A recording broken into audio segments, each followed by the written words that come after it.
Perkenalkan, kami dari kelompok 12 Hari ini kami akan membawa materi tentang GMO dan hubungannya terhadap hukum internasional.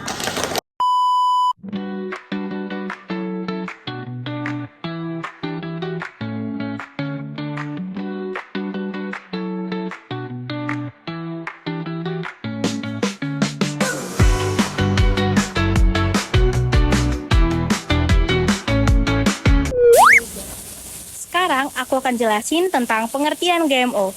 GMO ataupun Genetically Modified Organism dapat diartikan sebagai suatu organisme yang materi genetiknya sudah diubah melalui proses rekayasa genetika.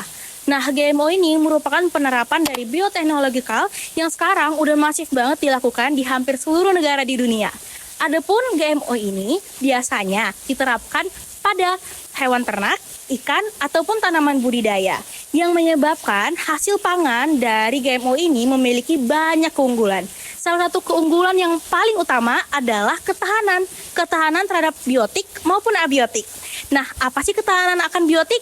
Ketahanan akan biotik ataupun bio itu makhluk hidup, artinya dia tahan akan penyakit, hama, ataupun gulma. Sedangkan abiotik menandakan bahwa dia tahan akan cuaca, perubahan iklim yang tidak menentu, sehingga pada kondisi apapun, hasil GMO ini tetap bisa tumbuh menghasilkan bahan pangan yang paling baik. Nah, namun GMO ini tidak semuanya dapat diterima dengan baik. Adapun beberapa isu yang terkait tentang GMO ini yang tidak enak didengar oleh telinga. Apa aja ya isunya?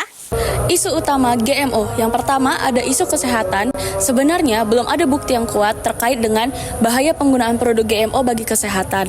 Tetapi banyak kekhawatiran bahwa produk GMO tersebut dapat memicu alergi atau dampak genetik jangka panjang. And up to 5% of the naturally functioning genes can change their levels of expression as a result of this process.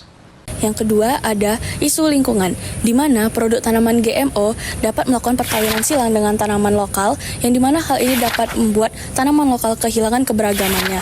Selain itu, penggunaan produk tanaman GMO dalam jangka panjang dapat membuat para petani lebih banyak menggunakan bahan kimia atau pestisida, sehingga membuat ketidakseimbangan ekosistem.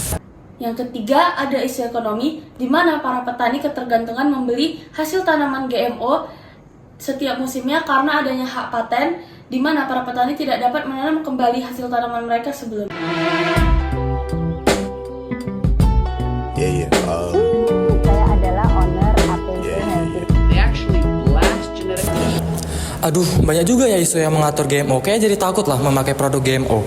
itu udah diatur semua dalam hukum internasional. Apa aja itu, Bang? Nah, jadi karena banyaknya isu yang ditimbulkan oleh GMO, maka pentinglah peran hukum internasional dalam mengatur GMO. Yang pertama, kita ada labeling dan transparansi internasional. Banyak negara yang mewajibkan untuk label khusus dan didukung oleh Kodeks Alimentarius. Yang kedua itu kita punya perjanjian bilateral dan regional seperti FTA. FTA itu sering mengatur GMO yang dengan standar yang berbeda dari WTO. Yang ketiga itu kita punya prinsip kehati-hatian. Prinsip kehati-hatian itu memungkinkan negara untuk menolak impor GMO jika ada risiko ilmiah yang belum pasti. Nah, yang keempat itu kita ada masalah tanggung jawab lintas negara.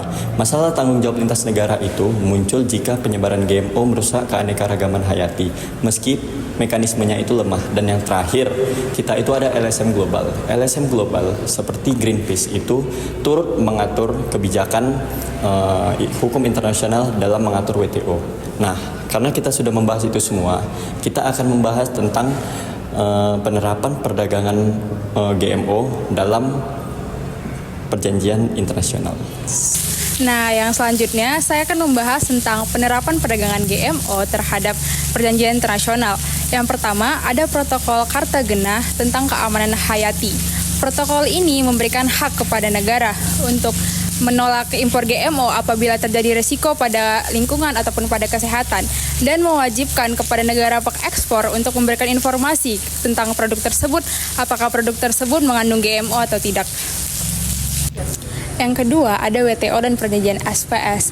WTO memperbolehkan kepada negara untuk membatasi impor GMO apabila alasannya sesuai dengan bukti ilmiah dan apabila alasan tersebut tidak jelas, maka negara tersebut akan digugat di WTO.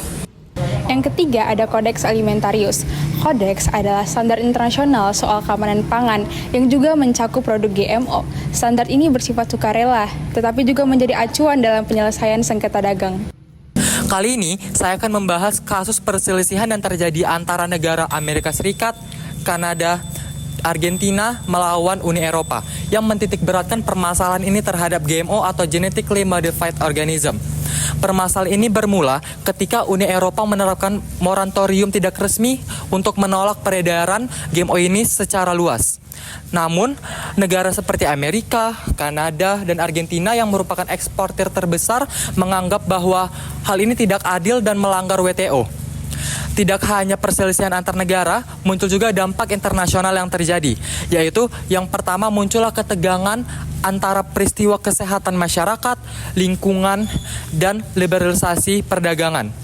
Dan yang terakhir, munculnya bahwa pentingnya perilaku kehati-hatian dalam hukum internasional lingkungan.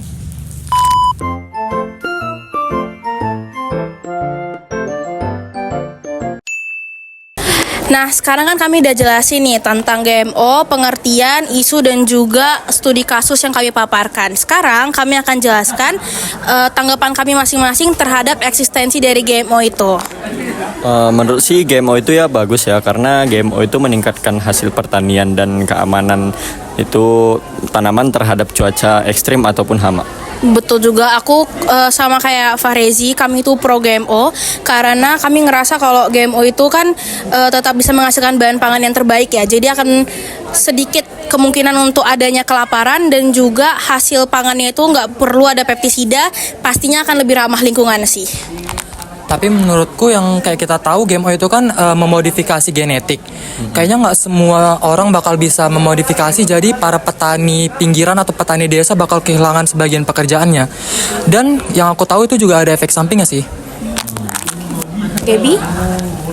Nah, efek sampingnya bagi kesehatan itu kalau misalnya pemakaian GMO dalam jangka yang panjang dapat menyebabkan alergi dan gangguan metabolisme.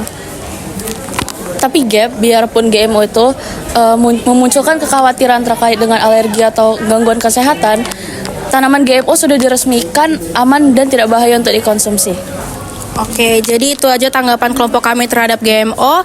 Nah, sekarang tanggapan kalian gimana?